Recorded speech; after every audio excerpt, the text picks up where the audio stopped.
Pues hola, buenas noches a todos. Bienvenidos a esta charla del ciclo Series Complementarias, una propuesta de diálogo que el Círculo Psicoanalítico Mexicano pone a disposición de todos los que estamos interesados en participar desde lo interdisciplinar pues en el análisis o en las reflexiones derivadas, ¿no?, de series de televisión ofrecidas por plataformas de streaming, etcétera, etcétera. Hay que recordar un poco que la intención de estas charlas es más bien un rollo lúdico, ameno, donde le bajamos 3 rayitas, ¿no?, a lo solemne, sin que por ello se vuelva una cosa banal, digamos. En esta ocasión nos acompañan los colegas Daniel Gerber, psicoanalista, Julio Horta, semiólogo, y José Luis González, también psicoanalista, a quienes saludo con mucho gusto. La propuesta es entonces charlar alrededor de una serie que cuando salió al aire en el 2011, pues causó muchas cosas, ¿no? Furor, fascinación, desconcierto, pero sobre todo polémica, me parece, ¿no? Black Mirror es la serie que nos reúne hoy. Es una serie que pertenece al género de la ciencia ficción y pues lo que hace es presentarnos un mundo distópico, pero para mí que casi está aquí a la vuelta de la esquina, ¿no? Una serie de antología, es decir, que narra una historia diferente cada capítulo, aunque se caracteriza por contar historias que muestran un poco cómo la tecnología afecta a lo humano, vamos poniéndole así, ¿no? Es una serie de un periodista, escritor, cómico, satírico británico que se llama Charlie Brooker. Cuenta con 5 temporadas y parece que próximamente va a haber una 6ª temporada. Estuve leyendo hoy, ¿no?, que va a salir para el 2023.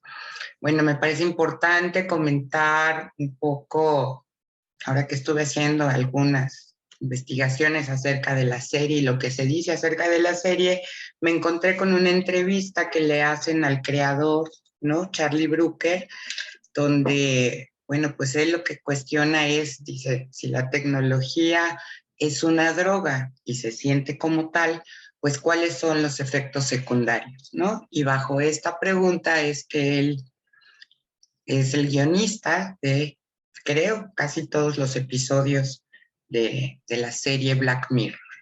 Entonces vemos que hay como por ahí una intención un tanto explícita, ¿no?, podríamos decir, por parte del creador de la serie, que es pues alertar, ¿no?, sobre los peligros, me parece, de la dependencia, ¿no?, que se puede generar por el uso de la tecnología. Y bueno, aunque los episodios no se ligan entre sí, no hay una narrativa que vaya hilando a cada uno de ellos, yo creo que sí se alcanza a apreciar un denominador común, ¿no?, algo que atraviesa todos los capítulos de la serie y que tiene que ver con cómo se aborda este nuevo malestar en la cultura. Para quienes no estén familiarizados con la serie o poco familiarizados con la serie, quiero presentarles una breve sinopsis de cada uno de los episodios, de cada una de las 5 temporadas, pues para tener más o menos una idea de qué se trata, si es que están de acuerdo los compañeros. Voy a tratar de compartir pantalla sin que me ocasione una bronca con mi computadora que luego se alienta mucho. Bueno, creo que ya se está compartiendo, ¿no? Lo que presento aquí en esta primera diapositiva es el logo de la serie Black Mirror, ¿no? Luego aparece con la rotura como una carita feliz.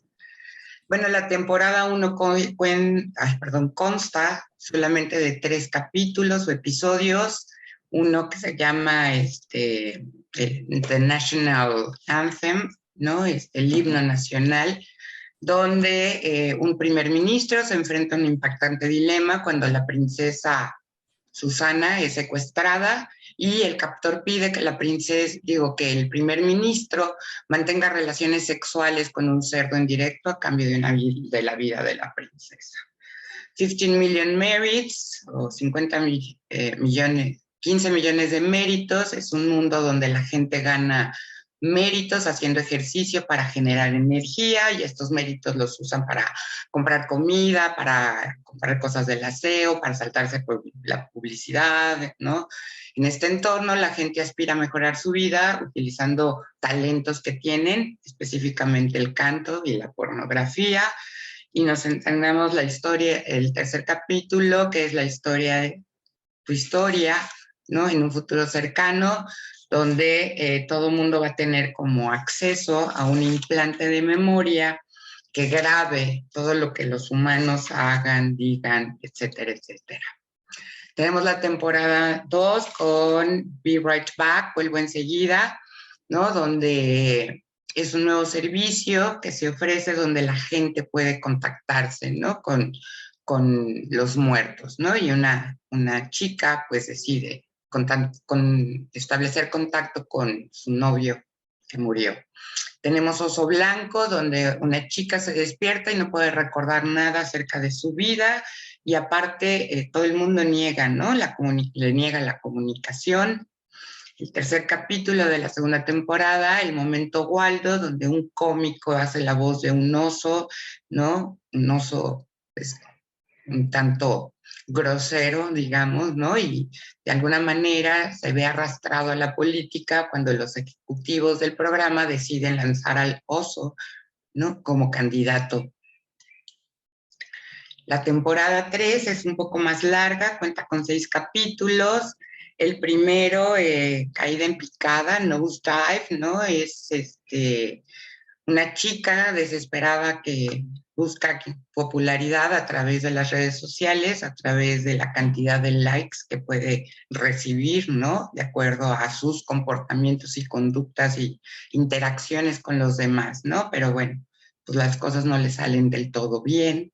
Tenemos la siguiente, playtest o partida, donde un viajero que anda mal de dinero, ¿no?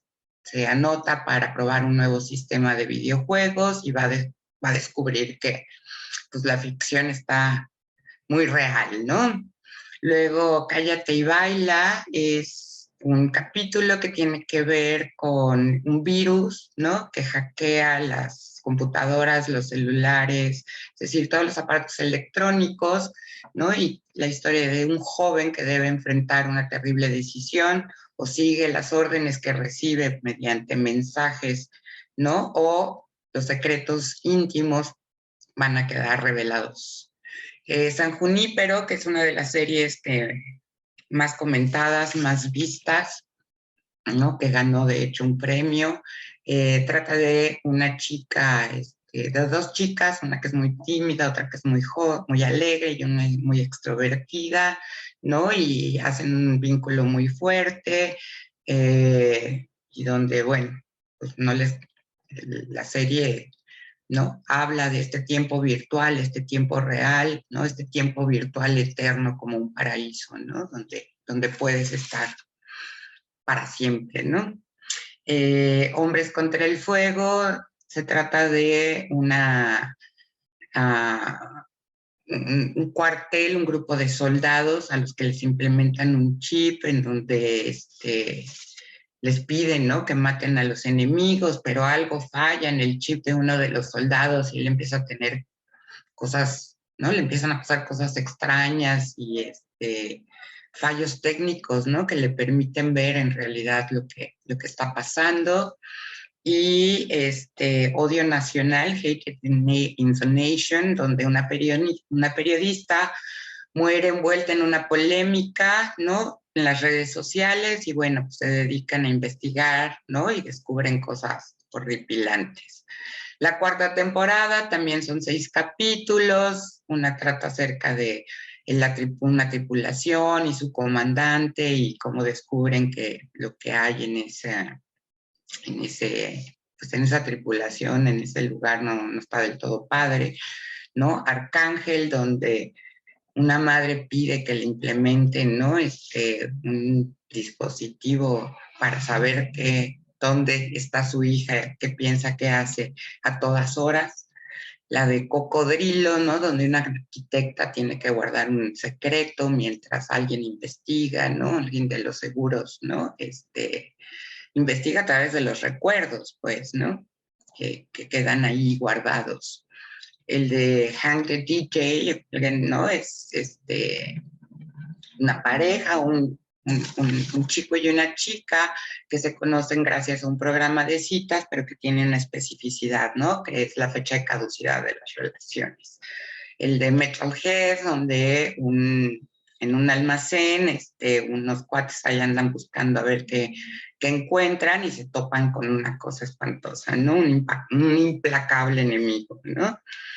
Black Museum, donde una chica que va por la carretera encuentra que de pronto un museo contiene objetos, ¿no? Coleccionables de cosas que pasaron de crímenes, ¿no? Y entonces, y ofrece precisamente algo, ¿no? Una atracción principal. Y bueno, la quinta temporada, que finalmente son 3 capítulos, ¿no? Donde hay un reencuentro. En el primero, Striking Vipers se encuentran en una versión virtual, 2 amigos que habían estado juntos en la universidad, ¿no? Bueno, pues todo lo que pasa en este juego virtual. Los Smithereens, está muy fuerte, ¿no? Un conductor de viajes compartidos arma toda una crisis internacional cuando decide secuestrar a un trabajador. Y Rachel, Jack and Ashley 2, ¿no? Donde una adolescente solitaria, pues, se clava durísimo con una muñeca que está inspirada, ¿no? En una Ashley O, que es una estrella pop, ¿no? Y bueno, un poco pasa algo con la vida de la cantante. Bueno, pues esas son, ¿no? Una reseña súper breve, rápida de cada uno de los capítulos. Imposible de pronto, ¿no? Como no presentarlo de esta manera. Pero bueno, pues yo aquí modero la mesa. Ahora sí quiero yo cederle la palabra a los colegas, a José Luis, a Daniel, a Julio. Bienvenidos. Adelante, por favor. Ahora sí que ¿quién se anima? Daniel. Gracias, Daniel. Bien, buenas noches. Voy a presentar algo más o menos breve en relación con esta serie. En primer lugar, muchas gracias a Raquel y a quienes estaban organizando esta actividad por la invitación. Yo voy a hacer un comentario muy general de esta serie y me voy a concentrar en uno de los episodios que se titula Toda tu historia, que me parece interesante, como todos los demás, por supuesto, para tratar algunas cosas reflexionándolas desde cierta perspectiva psicoanalítica. Sí, en nuestra época el discurso del poder está aliado con la ciencia y sus aplicaciones técnicas con el objetivo de un pleno control de los sujetos para hacerlos completamente funcionales a un sistema que exige eficiencia, rendimiento, productividad, adaptación a las demandas del orden social.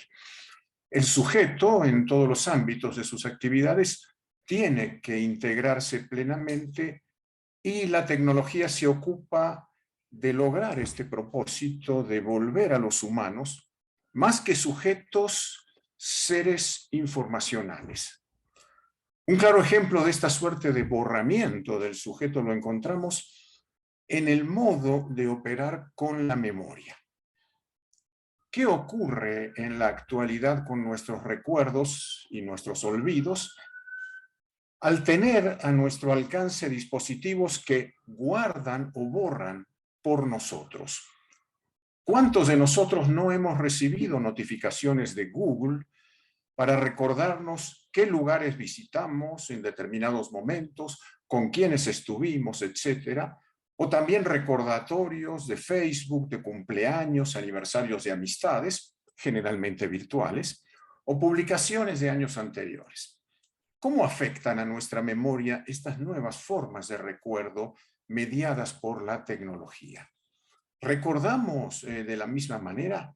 ¿Tenemos las mismas sensaciones ante un recuerdo que nos llega de manera involuntaria que ante un correo o un mensaje que nos trae algo que creemos que no fue tan significativo?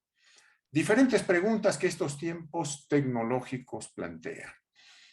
La serie británica Black Mirror, como ya lo mencionaba aquí Tricia, formula una crítica de gran lucidez a esa lógica esencialmente utilitarista que niega al sujeto como tal, al sujeto en tanto que lo define es en alguna medida su no asimilación completa a un sistema.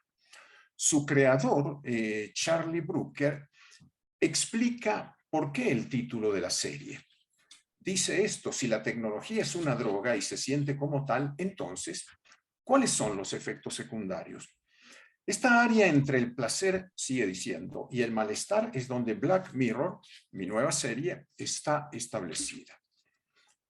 El significado del título, Espejo Negro, alude a lo que cada uno de nosotros encuentra en cada pared, en cada escritorio, en la palma de cada mano, la pantalla fría y brillante de un televisor, un monitor, un teléfono celular. La idea de Brooker de dibujar una tensión entre el placer y el malestar nos remite a la noción de fármacon, creada por los griegos, algo que puede pasar de remedio a veneno si nos excedemos de la dosis, entre comillas, justa. Difícil saber cuál sería. En la actualidad, la tecnología puede equipararse al objeto droga, con su efecto de adicción en los sujetos. Por otra parte, la extraña y paradójica sensación de encontrar placer en el sufrimiento es lo que Lacan denomina goce. Puede decirse que la serie se desarrolla a partir de esta experiencia que se pone en juego en sus diferentes capítulos. Toda tu historia es el título del último capítulo de la primera temporada, ya se mencionó hace un momento. Un título que sin duda hace referencia a la pretensión totalizante de la tecnología, que en este caso, por la implantación de un chip llamado grano, detrás de la oreja de los individuos, permite que estos puedan registrar de manera continua todo lo que ven y hacen. Así, todos los recuerdos de una persona se transforman en una película que, entre otras cosas, sirve a la policía del aeropuerto para revisar las últimas 24 horas de quienes van a abordar un avión, o, como lo hace el protagonista Liam, un joven abogado, para analizar su reciente entrevista de trabajo. El efecto del grano es que los ojos se transforman en cámaras grabadoras que lo registran todo. De modo que se puede repasar la historia de cada individuo todas las veces que se quiera, pudiendo realizar todos los zooms que se desee y desde diversos ángulos.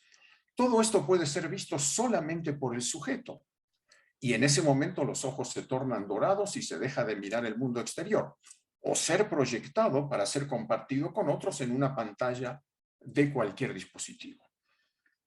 Liam está casado con Fi y tienen una hija de meses llamada Jodie. Al comienzo ambos asisten a una cena de reencuentro de Fi con amigos de soltera. Liam siente desconfianza hacia Jonás, un soltero algo cínico que hace reír a todos con sus ocurrencias y anécdotas. Dice así: todos revisamos las repeticiones buscando nuestros grandes éxitos para portarnos mal cada tanto, promoviendo, sin saberlo, la progresiva celotipia que se desarrollará en Liam. En la cena hay un personaje que llama especialmente la atención. Es Hallam, la única que no tiene implantado el grano. Se lo arrancaron cuando fue víctima de un robo y comenta que se siente muy feliz desde que no lo tiene.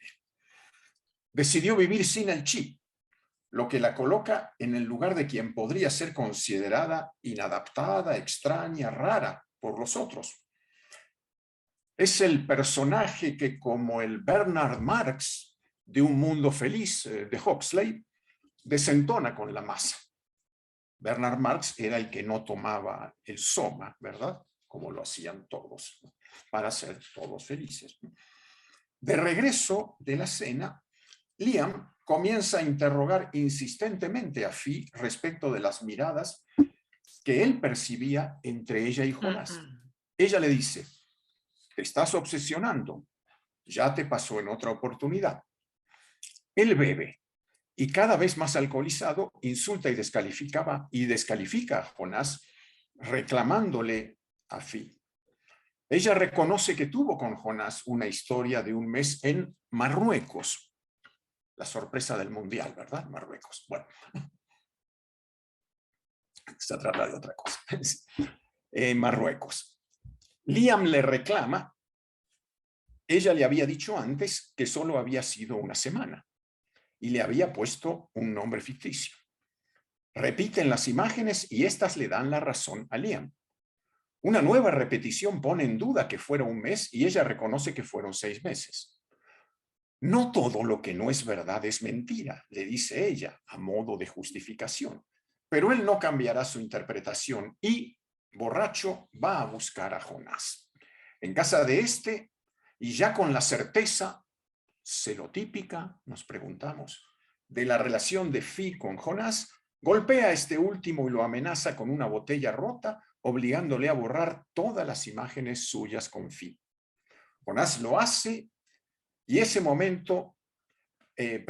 ese momento aparece Hallam, la chica sin chip, nueva conquista de Jonás, quien amenaza con llamar a la policía, logrando así que Liam se retire para aparecer poco después, despertando en su coche que, en estado de ebriedad, ha chocado contra un árbol. De regreso a su casa, le hace 2 preguntas a Fi. ¿Usaste condón? Y ¿soy el padre de Johnny? Preguntas que le surgen porque, al borrar las imágenes de Fi con Jonás, pudo ver que tuvieron un encuentro 18 meses atrás, en su propia habitación, cuando, dice él, estábamos intentando. Es decir, intentando que Fi quedara embarazada. Cuando sospecho algo, siempre es mejor que sea verdad, dice él, reafirmando lo inquebrantable de su certeza. Le exige entonces que pase las imágenes de ese encuentro. Ella, llorando, le dice: te amo, palabras que repite en varias ocasiones, pero que, lejos de calmarlo, lo exaltan todavía más. Finalmente ella le muestra todo, confirmando así las sospechas de Liam. La tecnología, vemos ahí, permite de algún modo cumplir enteramente el deseo fundamental del celoso o la celosa, verlo todo, para participar así, con un enorme sufrimiento, del goce que supone su pareja tiene con su presunto o real amante. Goce que obviamente supone siempre mayor que el que tiene con él o ella. Sin embargo, aún teniendo esa posibilidad de verlo todo, nunca tendrá la plena certeza. Querrá saber siempre más, en una escalada de gozoso sufrimiento inacabable. Así, la tecnología solo puede permitir hacer mayor ese sufrimiento gozoso o ese goce sufriente, que Lacan llama, inventando un neologismo en francés, jouissance. Jouissance, esta palabra, que es la condensación entre jouissance, goce, y jalousie, celos. Sí. En la escena final, Liam está solo, Fi y la bebé ya no están en la casa. La recorre mientras reproduce recuerdos con ella en cada espacio. Al final, mirándose en el espejo del baño, se toca el grano, toma una hoja de afeitar, se corta y se lo arranca con una pinza en un acto de algún modo liberador, diríamos, ¿no? Que lo libera de ese sometimiento a un goce escópico de la mirada, scopos, ¿verdad? devastador, que podría haberlo llevado hasta lo letal. Algo de este episodio nos muestra un efecto muy claro de lo que la tecnociencia puede ejercer sobre los sujetos: la infinitización de las posibilidades. Así, toda tu historia es un título que nos da a entender que todo es posible. Posible de saberse y recordarse, de verse también, ¿no? Pero cuando todo aparece de este modo, el sujeto, como Liam, queda absorbido en ese goce de mirar y recordar todo, despojado de su presente y de la posibilidad de desear, porque si todo es posible, nada falta. Dominado por ese vértigo, Liam llega a exclamar: «Este no soy yo, mira lo que me estás haciendo». En esta situación, la vida queda a merced de la tiranía de los recuerdos, que pueden saberse todos. No nada más los propios, sino incluso los de otros. El sujeto queda absorbido por una búsqueda frenética de experiencias pasadas puestas al servicio de un goce de mirar que no lo deja vivir. Ya Borges, en los años 40, anticipó de algún modo esto en su alucinante relato llamado Funes el Memorioso. Ese personaje que era capaz de recordar todo y por esto mismo incapaz de vivir. Del mismo modo que Funes, que vive eternamente en el pasado, olvidando el presente, Liam parece atrapado por la memoria de un implante. En el caso de Funes, fue por un golpe que sufrió cuando un caballo lo derribó, que lo hace vivir en el pasado. Su vida se convierte así en un infierno, un permanente mirar imágenes que lo atormentan gozosamente. La tecnología nos presenta la posibilidad, todavía no del todo concretada, aunque no sabemos qué ocurrirá en el futuro, de no olvidar nada. Esto llevaría, como decimos, a no poder vivir, porque esto exige dejar de recordar en algún momento para actuar. ¿A qué puede conducir entonces este todo se puede saber, ver y oír? A lo mortífero de un anonadamiento del sujeto, al peligro de que, como dice Lacan, falte la falta, porque se puede saber toda tu historia de manera directa e inmediata, sin la mediación y la protección simbólica que las palabras hacen posible, pero dejando siempre una falta, indispensable para mirar el presente y el futuro. Una tecnificación generalizada de la existencia genera el fantasma de saber todo de los otros y de uno mismo. Un fantasma que implica, como lo vemos en la historia de Liam, un tremendo riesgo.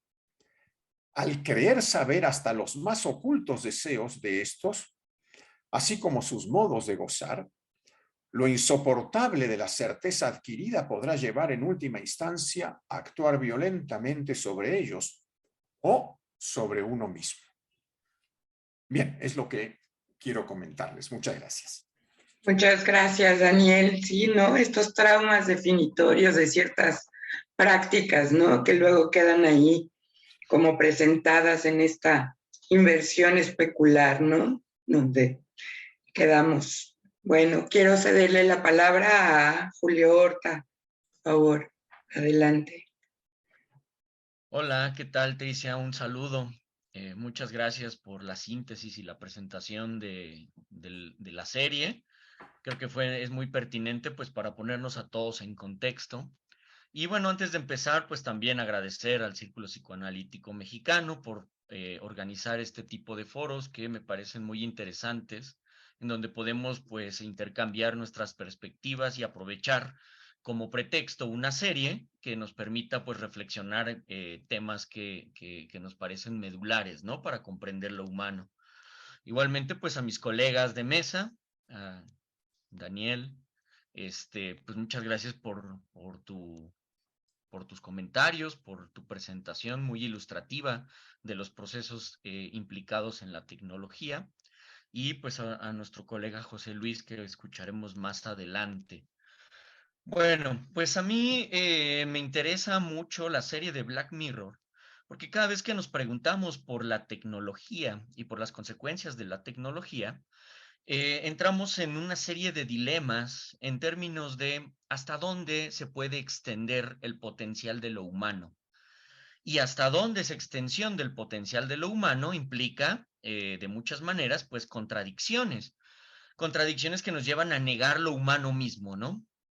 En ese sentido, eh, mi charla va a ir más enfocada hacia el término de lo posthumano, a la manera en que Linda Kaufman y Donna Haraway lo trabajan desde el ámbito de la psiquiatría, entendiendo lo posthumano como esa imagen del cuerpo que expresa de alguna manera los deseos del individuo, los deseos del sujeto. Y me parece muy interesante cómo se muestra esto en la serie de Black Mirror, porque pues la tecnología es una pregunta acerca de lo posthumano. Y por supuesto, una pregunta acerca del cyborg. Estos temas empezaron a trabajarse ampliamente después de la Segunda Guerra Mundial, y es quizás desde ahí desde donde podemos rastrear la noción de posthumano en el sentido de los humanismos que empiezan a caerse, humanismos que se fundamentan en una idea de sujeto que se ha construido a lo largo de la filosofía moderna occidental y que después de la Segunda Guerra Mundial pues nos permiten tener perspectivas problemáticas respecto a qué es lo humano, cómo se define lo humano y en ese sentido cómo se vincula lo humano a su corporeidad. Bueno, a lo largo de la serie vemos justamente cómo las prótesis cibernéticas, que pueden ser prótesis en términos, en términos neuronales o en términos fisiológicos o biomecánicos, las prótesis de alguna manera permiten potencializar las capacidades humanas. Y lo que nos muestra la serie es, a lo largo de sus diferentes temporadas, cuando se potencializa esta idea de lo humano, qué tan humano se deja de ser, ¿no? Y bueno, entre otros temas que me parecieron interesantes es precisamente preguntarnos sobre estas prótesis cibernéticas desde la noción de artefacto, una noción que va a ser muy interesante dentro de la semiótica gentiva y de la semiótica cognitiva y que nos permite pensar hasta qué punto necesitamos de los artefactos para construir nuestro entorno y para significar nuestro entorno. Ahorita todos nosotros estamos potencializando nuestra comunicación a partir de un artefacto que nos permite estar en diferentes dimensiones espaciales y sin embargo estar en un mismo canal. Entonces la pregunta es, sigue siendo la misma, ¿hasta qué punto esta tecnología como artefactos problematiza nuestra noción de lo humano? ¿Acaso lo que estamos haciendo ahorita en esta sesión virtual no es una práctica humana de diálogo o de exposición de ideas? Bueno, ese tipo de temas los vamos a encontrar problematizados en Black Mirror. Y me quiero enfocar específicamente en el capítulo 5, en el capítulo 1 de la temporada 5, el capítulo que se titula Striking Viper. Y es un capítulo muy interesante porque se va a abordar, les voy a describir brevemente de qué va ese capítulo, eh, se va a abordar lo humano y la cibernética de lo humano a partir de el avatar y de la realidad virtual. Entonces, bueno, pues es un capítulo donde dos amigos, como ya más o menos nuestra colega Tricia nos introdujo hace unos instantes, pues son dos amigos que se encuentran, ambos están en eh, pues están un poco obsesionados por los videojuegos, solo que los videojuegos son un artefacto en ese momento, hasta esa parte del inicio del capítulo, son un artefacto de alguna manera externo a la corporalidad y a la cognición de estos dos individuos. Sin embargo, aparece un nuevo videojuego y ese nuevo videojuego permite que el individuo pueda sumergirse, entrar en un proceso de inmersión a una realidad virtual y entonces ocupar la corporalidad del avatar que aparece en esta dimensión virtual. El videojuego se llama precisamente Striking Vipers y pues es un juego de lucha, ¿no? Es un juego de combate.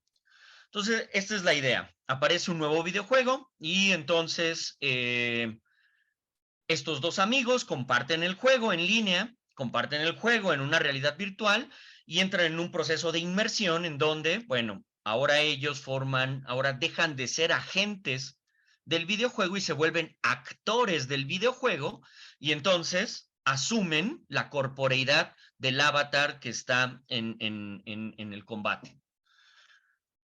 ¿Por qué es interesante esto? Que ya lo hemos visto problematizado en muchas películas, series de ciencia ficción. ¿Por qué es interesante? ¿Y por qué tiene que ver con lo posthumano?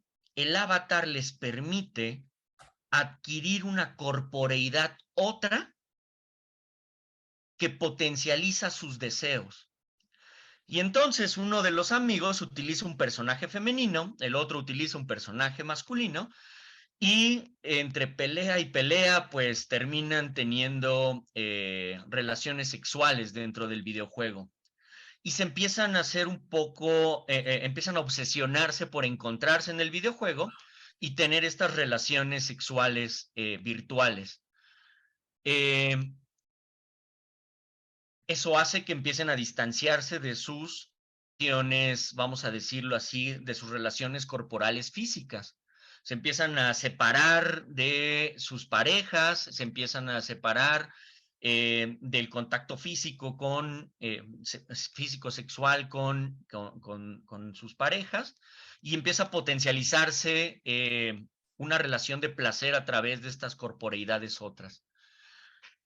No les voy para quienes no han visto el capítulo, pues no les voy a quemar el final, bastante complaciente desde mi punto de vista, pero bueno, en fin, hay varios puntos que me gustaría anotar aquí, tanto en el discurso del capítulo como en el metadiscurso del capítulo. Ahorita vamos a platicarlo.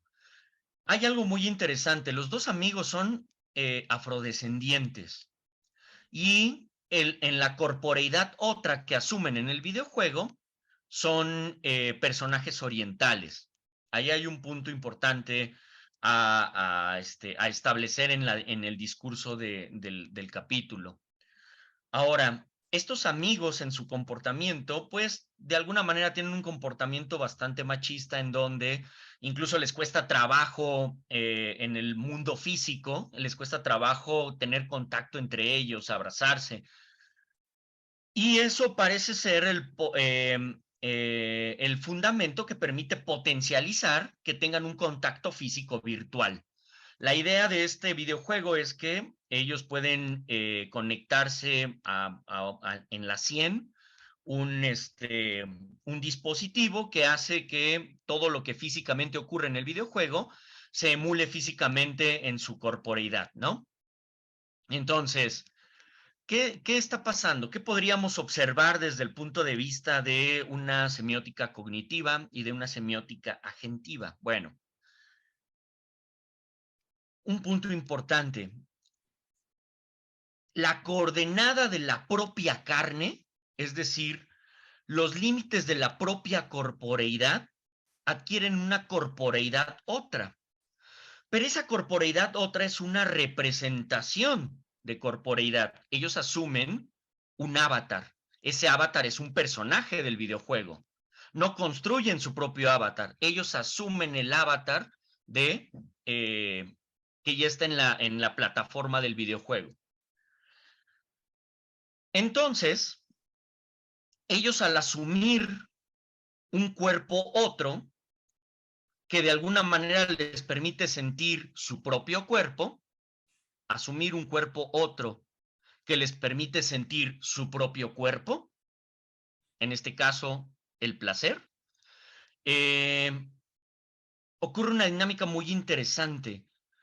Esa representación de corporeidad que constituye el avatar se vuelve una interfase que permite traducir ciertos deseos hacia el ámbito del discurso del propio avatar.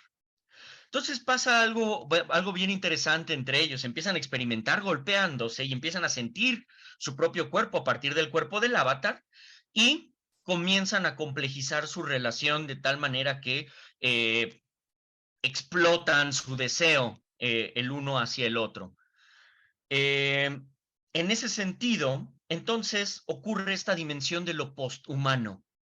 El avatar se vuelve una representación posthumana del cuerpo, en donde el avatar se vuelve una externalización de los deseos propios y una proyección de los deseos propios hacia una representación de un cuerpo otro, que de alguna manera resulta seductor porque asumimos que detrás de ese avatar está el amigo muy querido, pero no tiene la imagen del amigo muy querido. Pasa algo muy interesante durante el capítulo. Después ellos se preguntan, bueno, ¿qué está pasando? ¿Efectivamente somos gays? ¿Efectivamente hay un deseo entre nosotros? Y entonces se lanzan a experimentar físicamente, pues si hay una atracción entre ellos, ¿no? En el mundo físico no se atraen, es lo interesante. En el mundo físico no encuentran los canales que les permitan desarrollar y desbordar ese deseo. El deseo solo ocurre dentro del videojuego, cuando asumen una corporeidad otra. Y cuando asumen que esa corporeidad otra tiene como fundamento al amigo, o tiene detrás de sí al amigo. Entonces, bueno, ahí ocurre también una cosa muy interesante a comentar. Uno de los amigos adquiere o establece esta relación de inmersión con un personaje femenino, lo cual quiere decir que si tienen una relación sexual, bueno, entonces hay un cambio en los roles de la relación sexual a las cuales ellos están habituados a realizar en el mundo físico. Y pasa algo muy interesante. En una parte del capítulo, uno le pregunta al otro, bueno, ¿y qué se siente tener relaciones en un cuerpo femenino? Y hace una suerte de metáfora en donde le explica que es como tocar la misma canción pero con diferentes instrumentos. Esto nos lleva a preguntarnos algo.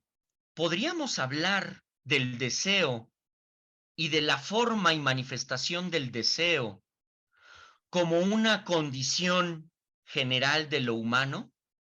Es decir, esta misma canción, pero con diferentes instrumentos, que tiene que ver con esta pulsión de deseo, ocurre de manera universal en todo lo que constituya propiamente lo humano, y lo único que cambia es, pues, el instrumento para detonar ese deseo, que puede ser otra corporeidad. Es una pregunta que a mí me parece muy interesante, sobre todo considerando que esta proyección del deseo a través de un cuerpo a otro termina redundando en un placer en el propio cuerpo. Sin embargo, esto no es nuevo. Esto es algo que me gustaría además comentar. Esto no es nuevo. La relación de interacción y de inmersión siempre ha estado presente desde que el ser humano comenzó a constituir cultura. El ser humano, cuando empezó a constituir cultura, inevitablemente construyó esa cultura a partir de las materialidades que van a conformar los artefactos de su entorno cultural. Desde las herramientas hasta los muebles, la vestimenta, son corporeidades otras que de alguna manera van a definir los procesos cognitivos del ser humano. Entonces, cada una de estas objetualidades que forman parte de nuestro entorno material implican procesos de inmersión. Lo que cambia en este capítulo y que está potencializado por la tecnología es que estas objetualidades y materialidades del entorno cultural no siempre están enfocadas a proyectar el deseo, no siempre están enfocadas a esta relación de alguna manera autorrefleja de proyectarse hacia uno mismo una relación de deseo. Bueno, en esta reflexión entonces nos lleva a preguntarnos cuál es el límite del deseo. Podemos proyectar el deseo en otras corporeidades, cómo interactúan estas corporeidades y cuáles son entonces los límites de nuestra propia corporeidad. Hay un problema que yo veo en este capítulo, y con eso quiero cerrar mi participación. Hay un problema que yo veo en este capítulo. Lo que crea el vínculo entre la corporeidad física y la corporeidad digital del avatar son estímulos neuronales, estímulos eléctricos que ocurren por un dispositivo que se insertan ellos en una parte de la cabeza. Eso nos regresa al dilema filosófico de cerebros en una cubeta. Es asumir que el deseo son impulsos eléctricos, impulsos neuronales, que los estados psíquicos y cognitivos son impulsos eléctrico-neuronales, y entonces, si tenemos un programa que lance esos impulsos eléctricos de tal manera que nos permitan codificar imágenes de deseo, placer e interacciones de deseo y placer a partir de estas interacciones eléctricas neuronales, bueno, entonces estamos viviendo una realidad virtual y podemos asumirnos dentro de esa realidad virtual. Ese es un tema que, por más posthumano y cyberpunk y distópico futurista, es un dilema propio de la filosofía moderna. En ese sentido, me gustaría ser crítico hacia ese capítulo, pese a que el capítulo nos intenta mostrar un entorno futurista, en realidad está regresando a un dilema tradicional para el cual no hay salidas claras, pero que sin embargo nos invita a pensar cómo se constituye nuestra cognición a partir de nuestras corporeidades. Bueno, de mi parte por el momento sería todo. Gracias, Julio. Sí, una especie de dispositivo, este videojuego que al deshumanizar humaniza, ¿no? Podríamos llamarle así. Voy a excusar a José Luis, tuvo una emergencia y no va a estar presente. Vamos a dar paso entonces a algunos comentarios por parte del público. Vamos a abrir micrófonos para ello. O si Daniel quieres, no sé, dialogar o decir algo acerca de la propuesta de Julio, ¿no? De esta lectura que hace de este capítulo.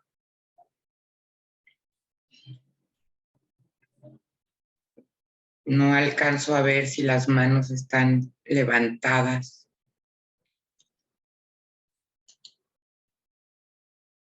Bueno, si alguno, Raquel, si ahí andas por allí, tú ves manitas levantadas, pues Por ahora no. Ah, Martín. Martín, adelante, por favor. Hola, buenas noches a todos. Perdón que no prenda la cámara, pero tengo aquí problemas de conexión y no prefiero mejor hablar que me vean. Saludos, doctor Daniel, igualmente a Julio. Yo tengo una duda para Julio. Efectivamente, parece una dicotomía entre el transhumanismo y el posthumanismo, que no deja de ser una problemática filosófica que de alguna manera, ahora en esto que muchos llaman posmodernidad, se ha acrecentado.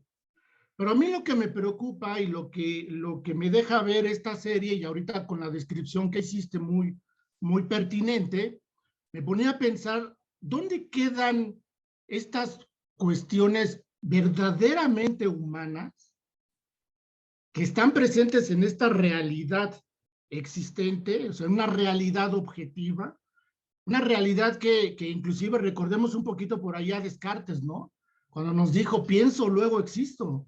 Entonces, desde ahí hay una perspectiva interesante, pero ¿por qué llevarlo a un nivel más allá de lo humano, creyendo o pensando que llegando a lo virtual vamos a poder lograr lo que también en algún momento algunos otros filósofos llamaron racionalidad abierta? Entonces, me queda esa duda por qué insistir en este camino, más allá del capitalismo, supongo que hay algo puesto ahí, más allá de eso, ¿qué es lo que piensas tú que pudiera estar de alguna manera insistiendo en esta posmodernidad por ese camino de lo virtual, dejando o haciendo creer que esto humano va a ser mejor en ese lugar? No sé si lo expliqué un poco la duda que tengo o te enredé. Bueno, a ver, me parece que sí fue clara, pero si quieres lanzo un primer comentario y ya tú me dices si vamos por ese camino, ¿no? Sí. Yo creo que en principio la respuesta podría ser acertórica en el sentido de la culpa la tiene el relativismo. ¿Por qué tiene la culpa el relativismo? Porque, como bien citas desde Descartes, en este planteamiento dicotómico entre mente y cuerpo, que no es más que una metáfora de la escisión cuerpo y alma de la filosofía medieval, una metáfora que intentaba secularizar, ¿no?, esta dicotomía medieval. A la par de esta escisión mente-cuerpo, pues surge la pregunta por cómo podemos conocer y qué de eso que conocemos es verdadero. Por supuesto, el objeto de conocimiento es el mundo, es lo que nos interesa conocer, ¿no? Y por supuesto a otros sujetos en tanto ellos forman parte del mundo. Entonces, si nos vamos por la división cartesiana entre mente y cuerpo, pues uno de los fundamentos del conocimiento es la percepción, la experiencia corporal del mundo, ¿no? Pero entonces resulta que la propia filosofía entra en una serie la filosofía moderna, entra en una serie de dilemas de los cuales no siempre sale bien librado, al preguntarnos, pero entonces, ¿qué es la experiencia? ¿Qué es la percepción? Tú y yo tenemos las mismas experiencias, tenemos las mismas sensaciones, se generan las mismas emociones o los mismos sentimientos o no, o cada quien su rollo, cada quien en su ámbito de experienciación del mundo, etcétera, ¿no? Entonces, por ahí va el fundamento. ¿A qué me refiero entonces? Cuando nos estamos preguntando por la realidad virtual, nos estamos preguntando en el sentido de si podemos tener experiencias semejantes a nuestras experiencias corporales o experiencias que permitan exacerbar y potencializar nuevas sensaciones que no forman parte de nuestras percepciones corporales. Y entonces, ¿por qué digo que el relativismo? Porque entonces ahí se amplía la pregunta. Ya no es la pregunta de si tú y yo percibimos el mundo de la misma manera, sino la pregunta ahora se complejiza al pensar si a través de ciertos artefactos, dispositivos y realidades virtuales podemos percibir el mundo de una manera tal que sea una percepción distinta a como el ser humano ha percibido el mundo hasta ese momento. Ojo, sigue siendo una pregunta antigua. ¿Qué hubiera pasado antes de la invención de los lentes? ¿Cómo verían las personas que eran miopes y con astigmatismo? Claro, ahora que ya tenemos la invención de los lentes, podemos percibir el mundo de una manera, ¿no? Pero mi corporeidad no me permitiría, pues vaya, ni percibir, ni percibir la pantalla, ¿no? Si no tuviera un artefacto que potencializara esa percepción de mi corporeidad. Entonces, creo que este relativismo del preguntarse por el fundamento de la percepción, si tenemos una percepción individual o general, etcétera, etcétera, es lo que se está discutiendo en estos entornos digitales, en estas realidades extendidas y en las potencializaciones de los artefactos en relación con las posibilidades de nuestro cuerpo. No sé si más o menos iba por ahí lo que querías resolver o problematizar más. No, sí, totalmente. No, resolver pues es algo complicado, ¿no? Más Claro. bien efectivamente exponer porque esto abre pues una brecha interesante de diálogo, ¿no? Y coincido, hay una gran parte del relativismo, Pero a mí lo que me hace, ya nada más como último comentario, lo que me hace un poco más de ruido es esta palabra de potencializar. O sea, es como si la condición humana fuera limitada, ¿no? Y lo virtual nos permitiera ir más allá. No lo veo yo así, leyendo por ahí algunos otros filósofos, pues como Heidegger o Kierkegaard, pues nos damos cuenta que podemos potencializar nosotros mismos sin necesidad de llegar a lo virtual. Y bien lo mencionaste, ¿no? Esto nos dejó una herencia muy fuerte en la filosofía medieval, porque ahí fue justo donde se presentaban muchas revelaciones, por así decirlo, que permitían potencializar la mente humana. Pero bueno, ahí está, la duda es por qué insistir en esta cuestión de lo virtual, ¿no? Porque lo vemos muy claro y como lo dijiste, al final de cuentas, y coincido contigo, no vale la pena señalar el final para los que no lo han visto, pero al final que queda de esto, pues es, y así parece, un regreso a la realidad, ¿eh? O sea, al final de cuentas, la esposa de uno de ellos se centra en esa parte de la realidad, y entonces, pues lo virtual solo fue como una mera ilusión, ¿no? Y sí, iba por ahí, gracias. Ok, no, bueno, no sé si le pregunto a nuestra moderadora si puedo dar un comentario al Adelante, respecto o no quiero monopolizar, ¿sí? adelante. Bueno, es que esta idea de potencializar ya está asumida en nuestra idea de cultura, en el sentido de que la cultura, como la define Bruno Latour, es una cultura material, una cultura constituida por artefactos, y esos artefactos, desde el más primitivo hasta la realidad virtual más desarrollada, tienen una función de potencialización tanto de los procesos cognitivos humanos como de sus potencializaciones a nivel corporal. Nos queda claro que nosotros a mano limpia no podemos clavar un clavo en la pared. Nos queda clarísimo, nos queda claro que sin un artefacto que haga palanca, hay muchísimas cosas que no podemos levantar, nuestro cuerpo no lo puede hacer, ¿no? Entonces, y ahora pensemos, por ejemplo, trayendo un poco el tema que nos comentaba el profesor Daniel, pues, por ejemplo, la memoria, ¿no? Un colega, José Luis Fernández, un profesor de la Universidad de Buenos Aires, dice, bueno, es que ya es inevitable que, por ejemplo, ahora los chicos, cada que les damos clase, inmediatamente están en el celular, a ver si es cierto lo que les estás diciendo, ¿no? Pero es casi inmediato, das un dato histórico. En nuestras épocas, para los que son como de más o menos somos de estas generaciones, pues era más difícil, ¿no?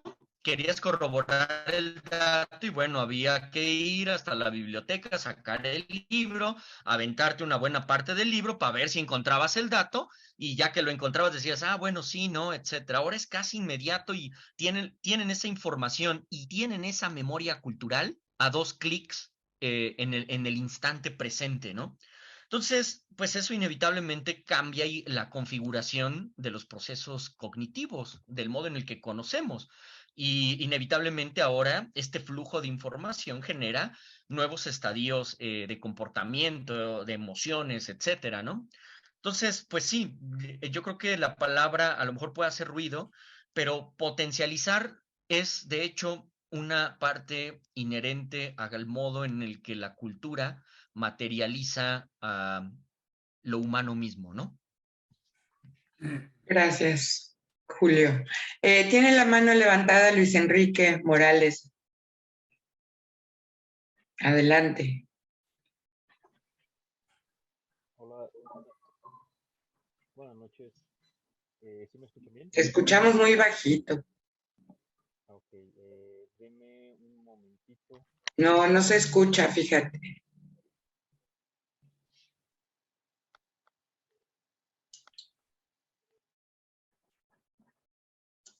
No, no se escucha.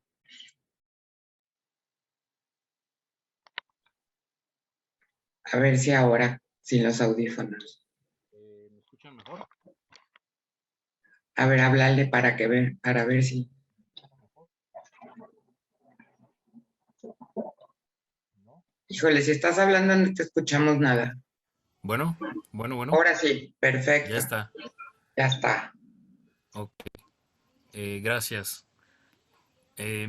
Pues un poco con lo que estaban discutiendo ahorita eh, y tratando de unir la inquietud del colega Martín con lo que platicaba el doctor Julio, creo que potencializar las capacidades humanas es, como lo decía, muy necesario para... perdón, me hago un poco bolas. Porque al final la mente no es infinita.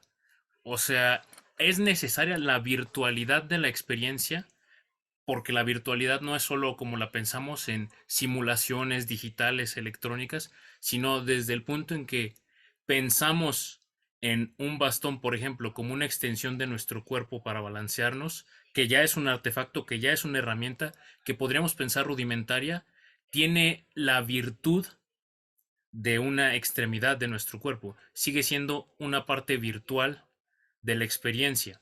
Ahí lo que a mí me surgiría de duda es más bien eh, qué tan válida es la experiencia virtual de la real, si es que se puede denominar como unívocamente real, porque al final, si para estos dos muchachos ese juego fuera una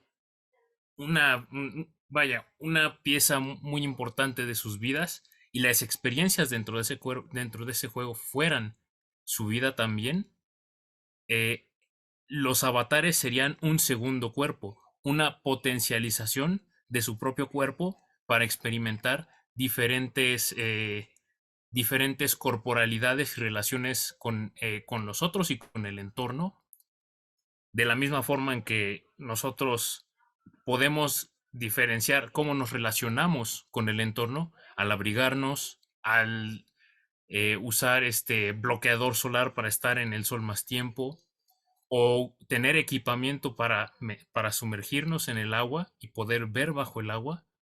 No sé, siento que el problema es cuando descalificamos lo virtual como una experiencia válida, o, por otro lado, cuando lo virtual queremos que reemplace a cualquier otra experiencia. Creo que ese es un dilema interesante, porque al final también, pues, en términos psicológicos, podemos pensar que la gente se puede perder en las experiencias virtuales, y si eso es patológico o no, depende de cómo afecta su funcionamiento y sus relaciones con la gente. Que de alguna manera eso se liga con lo que está escribiendo Guillermo Newman en el chat, ¿no? Donde él pregunta si lo humano y lo tecnológico siguen debiendo ser considerados como una dualidad o si son un continuo. No sé qué opines, Daniel. La tecnología es algo totalmente humano, ¿no? Humano, demasiado humano, como lo diría un clásico. No hay animales que hayan desarrollado tecnología. Es decir, que no, yo no veo que haya una oposición entre ambas cosas, ¿no? Y claro, la modernidad está marcada justamente por el progresivo dominio del discurso de la ciencia en la sociedad, ¿verdad? Y sus aplicaciones técnicas, de modo tal que las diferentes prácticas humanas e incluso las pasiones, como lo comentaba también en lo que presenté, tienden a aparecer como algo que podría ser dominado técnicamente, ¿no? Entonces, bueno, así como se publican libros de cómo educar a los hijos, ¿verdad? Cómo llevar bien las relaciones de pareja, etcétera, todo con base en técnicas, ¿verdad? La autoayuda y todo esto, bueno, son formas, digamos, de plantear que todo aquello que caracteriza a lo humano y que, como desde Freud lo podemos saber, en alguna medida escapa al control consciente, es decir, toda la dimensión pasional del ser humano en ese sentido, pareciera que puede ser dominado. Incluso podría desaparecer la muerte misma y tener la vida eterna, como se mencionó uno de los capítulos de Black Mirror, que es esa de vuelvo enseguida, nos muestra cómo un individuo puede ser reconstruido a partir de encontrar su algoritmo, ¿verdad? Se analizan sus mensajes de celular, sus correos electrónicos, su fotografía, sus videos, etcétera. Logramos el algoritmo del sujeto y lo revivimos. Pero sabemos, lo interesante es que sí, es él, pero en alguna medida no lo es, ¿verdad? Pese a todo. La falta, como lo enseña el psicoanálisis, no se puede de todos modos eliminar, ¿no? Y bueno, también este tema, ¿verdad?, que se mencionaba de la memoria, ¿verdad? Recordemos que ya Platón desconfiaba de la escritura, ¿verdad? Que él decía que con la escritura la gente ya no iba a utilizar la memoria, todos iban a volver muy huevones en ese sentido, en respecto de esto y dejar, total, todo iba a estar escrito. Y parece que 25 siglos después se le está dando la razón en cierto modo. Digamos, ¿quién se acuerda hoy de algún número de teléfono? Por ejemplo, hay gente que ni siquiera sabe el suyo. Si le preguntamos su número celular, tiene que ir buscarlo en su teléfono, ¿no? Porque hasta eso pasa, ¿verdad? En otras épocas, bueno, uno, por supuesto, sabía su propio número, el de algunos de sus familiares, amigos, del trabajo y esas cosas, ¿no? Los tenía, los recordaba. Ahora, todo queda registrado en ese dispositivo. Al igual que nuestras fotografías, nuestros videos, recuerdos, la memoria o de la memoria se ocupa el dispositivo y uno no tiene que preocuparse por este asunto. Uno es un apéndice, en cierto modo, de la máquina en ese sentido. Y también un ser que tiende a ser formateado, programado, ¿verdad?, informáticamente para desenvolverse en los diversos ámbitos de su actividad, en la familia, en el trabajo, en la escuela, en el sexo y donde sea, ¿verdad? Entonces, bueno, es algo de lo que yo creo que esta serie nos muestra diferentes aspectos, a la vez que también el límite de todo esto. Afortunadamente, seguimos siendo humanos, para volver a citar, humanos, demasiado humanos, pese a todo, a toda la tecnología. Sí. Gracias, Daniel. Safi y Stephanie tienen levantada la mano adelante. Tu micrófono está apagado. Ya, Sí. no podía desmutearme. Bueno, muy interesante la verdad ambas ponencias. Me gustaría sobre todo como preguntarle, pues sí, tal vez a ambos un poco acerca de dónde se encontraría como esta dimensión humana. Digo, pienso un poco en Black Mirror, que te muestran justo cómo la tecnología, ¿no?, soluciona determinados problemas que tenemos, como el caso de la memoria limitada, como ya mencionaban, pero también porque hasta cierto punto se encuentran siempre estos capítulos con un mal sabor, bueno, te dejan con un mal sabor de boca, ¿no? Si la tecnología es tan asombrosa, ¿por qué no funciona, no?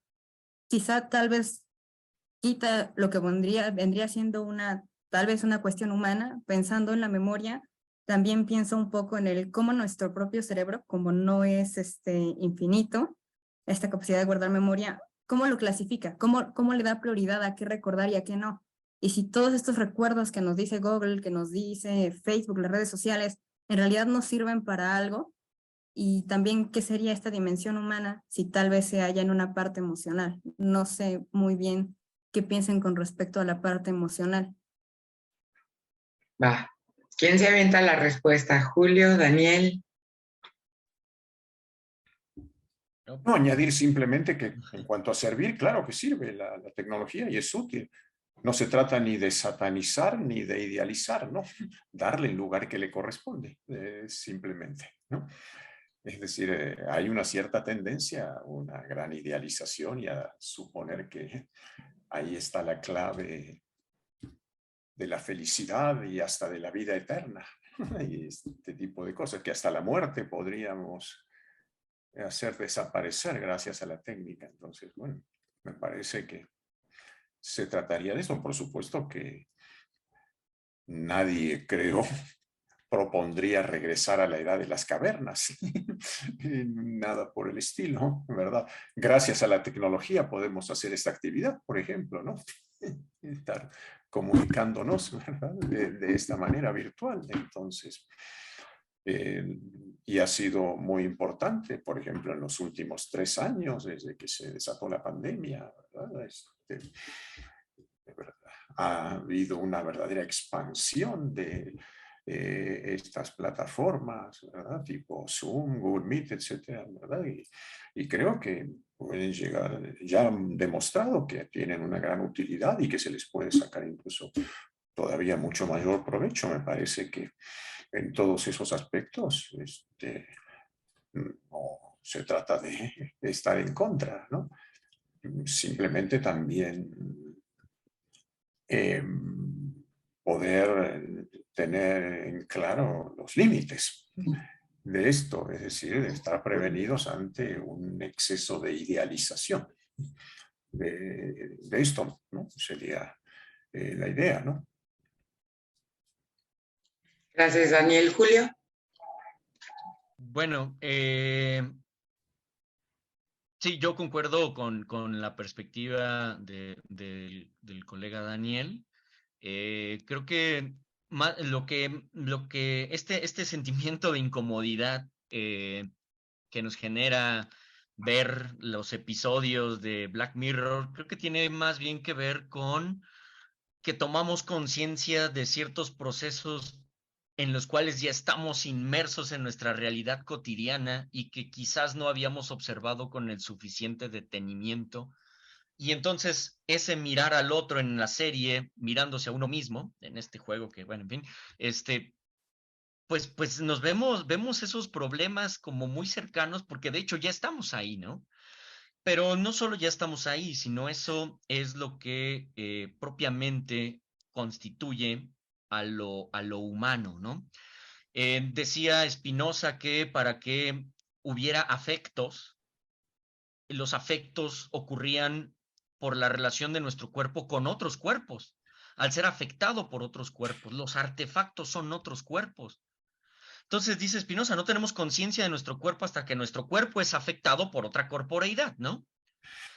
Y ese es el fundamento del pensamiento, de todos estos procesos que asumimos como parte del pensamiento. Necesitamos interactuar con corporeidades otras que vayan generando estados emocionales, pasiones, pensamientos, etc. No podemos pensar como si fuéramos esta mente cartesiana que piensa en sí misma como mente, ¿no?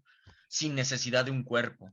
Esa metafísica ya no es como una coordenada tan interesante hoy en día, ¿no? Entonces, bueno, pues de manera inherente a lo humano, pues siempre estamos afectados por otras corporeidades y construimos otras corporeidades para potencializar nuestra propia corporeidad, etcétera. Entonces, ahí hay toda una serie de dilemas que tienen que ver, pues sí, con la cosificación de lo humano, con la instrumentalización, pero ya estamos dentro de ese panorama, ¿no? Y parece que quizás lo triste es que, o lo que nos puede parecer perturbador, es que siempre ha sido así desde que el humano se constituyó como humano, un poco jugando con esta idea del nacimiento del hombre que plantea Kubrick en su película, ¿no? En 2001 Odisea del Espacio. Bueno, el ser humano nace cuando el hueso deja de ser hueso y se vuelve un arma. Y esa arma es un instrumento, es un artefacto que potencializa algo del ser humano y bueno, ahí yo lo pensaría desde esa dimensión. Sí, como estas distopías que presenta la serie, ¿no? De alguna manera generan esta sensación ominosa, ¿no? En el sentido psicoanalítico, lo que parece lejos, ¿no? En realidad está cerca. Tengo en el chat una pregunta que hace Guillermo Becerril para Daniel. Dice, desde que se ha aumentado la posibilidad de guardar archivos y con el aumento constante del almacenamiento en discos duros, se abren posibilidades de generar un archivo propio, personal, a través de digitalizar efectos personales como cartas, fotografías, documentos.